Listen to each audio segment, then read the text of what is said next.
Hello everyone, welcome back to my YouTube channel. I hope you're all having a wonderful day. You have had a wonderful week. Game 27 was just finished, and the FA Cup games have also just finished. So I think this is the right time to make a video for you guys and try to help you guys out. Thanks again for all the support on the channel. It's really been amazing, and I'm always thankful to you guys. And if you're new around here, make sure you leave a like, make sure you subscribe, and you'll never get disappointed with the content that is produced on the channel. So for today, I'm going to talk about my Game Week 27 team, how they performed, and then my double Game Week 28 wildcard draft, what I'm thinking of doing with the team. Just not, this is not the final team, but just some considerations that I'm having. So let us begin with the Game 27 team review. So if you watched my previous video, you will have seen that I used my free hit chip, and I managed to change a few things here and there before the deadline day. I will not say the free hit was a big success, but it was not a bad chip to be used on that particular day. I had planned for it, so there's no regrets. So in goal we had Pop scoring 5 points, which is a bit disappointing. Hoped for at least one clean sheet from one of the games, but 5 points is also not that bad, considering that most goalkeepers just scored 6 points, and so 5 points is not that bad. And then to the defense, where we had Cancelo scoring 9 points, which was also good, getting some bonus points in there. Then Ben Mee, also very disappointing return from him, scoring 3 points. He did not finish the second game as he was subbed out very early on. He tried to continue, but he could not. So 3 points from him. And then Amate coming out the bench for Diego Dalot with a good 8 points, clean sheet, and 2 bonus points, which is also very, very good. This is where now the bench plays a very important role in the team. So always ensure you have a strong bench. And then Son, 9 points, scoring late before he was taken off. And then Sterling and Mahrez, very disappointing returns from them. 3 from Sterling and 1 from Mahrez, who, to be fair, did not start. So that's why, same for Sancho, also did not start. Hence why the 1 pointer. And then Kane scoring 11 points to the very wonderful performance and display against Leeds. Then Broya scoring only 1 point as well, which was not a very good return from him. And then Vegost, my captain, with a very poor return of 6 points only, which is a very, very poor return, to be honest. And then to the bench, Gunn 3 points, Elanga 3 points, then Dalo 0 points, and Johnson with 6 points. So this gave me overall gaming points of 58, which is not bad, because I managed to get a green arrow from 200k to 184k, which is also not that bad. You're aiming to finish the season at top 100k if possible, and I hope that you can be able to reach that. And then overall points 1791, which is not that bad. So now we can go to the wildcard draft. So going to the wildcard, where I know many people are going to use the wildcards, but most of the people I think who wildcarded in game 26 are going to be using their bench boost, which is also a very, very good option. So for the team, I'm going to start off with the defenders and the goalkeepers. So we have Guaita in there in goal, 4.4 million. The reason he's in there because they have back-to-back double game weeks. So you can have him for this one game week and have him for also the next game week. And then we have Jose Sa in there, who played throughout. They don't have a blank game week coming up. That's why he's in the team, and also because they double in game week 28. Then we have Reece James, who has just come back from injury, and the confirmation of Chelsea having a double game week is also very superb. So having Reece James and also Rudiger in there is going to be very, very good for the FPL teams who are using their wildcard, and also those using their free hits. Then we've also gone for Saiz just for the same reason as Sa. Wolves don't have a blank game week.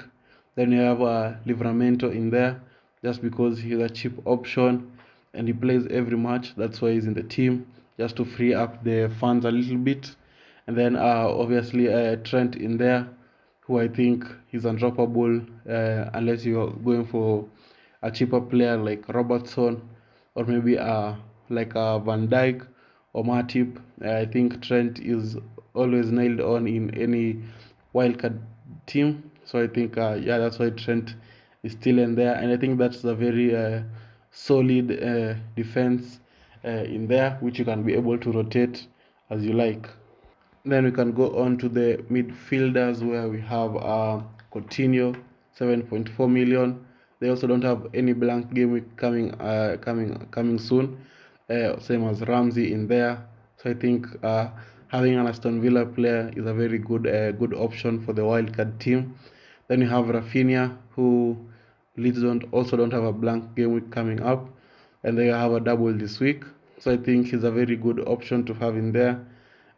Salah, obviously undroppable, even though we don't have a double game week. He also looks like the best captain for this game week, but on my personal opinion, I would always captain a double game week player no matter what. So I think, yeah, Salah is a good captain option if you're not so sure about the other players in your team. Then you have Mason Mount coming in also there from the Chelsea with their easy fixture this week. They have the easiest fixtures, the easiest double gaming fixtures on paper. So I think is a good option.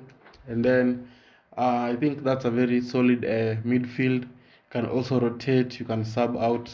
You can transfer out as you wish. So I think that's also a solid midfield. And then finally, the striking options. We have Jimenez, who also has they have very good fixtures, no blank game week coming up, so he can be in your team, sorted for the rest of the season. Then you have Broya from Southampton there, cheap option, plays every game, scores a lot of goals. It's a very good option. And then I think this is one of the differential picks. Danny Ings, he's come back into the team. Sometimes Watkins is not playing and Ings is the one playing. So I think taking a punt on him can be a very big advantage, but it's up to you. But I think he's going to perform big numbers because they play Southampton and Leeds, and especially Leeds, who are not good defensively. So I think Ings can be able to take advantage of that. And I think this is a very solid wildcard team. The only thing I'll say is for game week 29, it won't have a lot of double game week players, but you could also just try and put them in the team if you want them. I think this is a very solid team going forward until the end of the season. Then now the last part of the video, where we have considerations.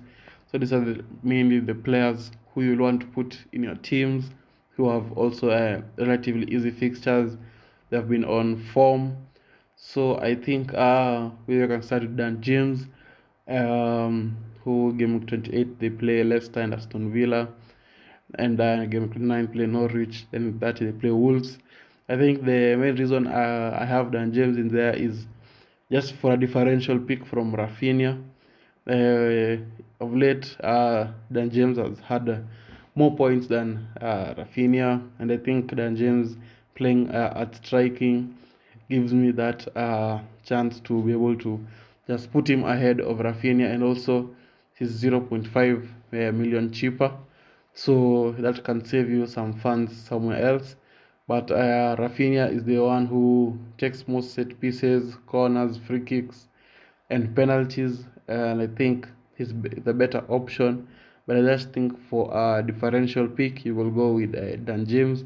Then you have Harry Kane there, who play a very poor Everton team. But to be fair, they gave Man City a good game. But I think Man City always look like scoring with how Everton's defense is very poor. And I think Kane will be able to capitalize on that. Then the game 29, they have a double game week. And game week 30, they play, obviously. So I think Kane is also a very good option. The problem with Spurs, they're not very consistent. As you saw, they lost in Munich against Middlesbrough in the FA Cup.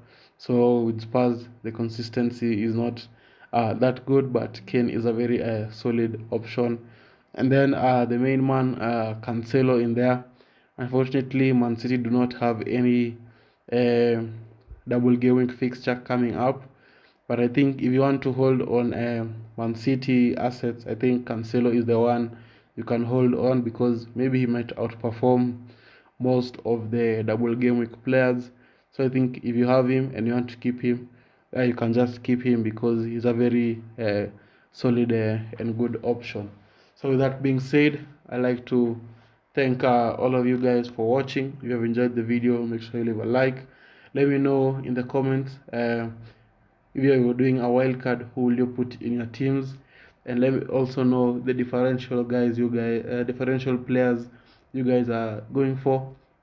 And yeah, I hope you all have a good game week 28, and I'll see you all guys later.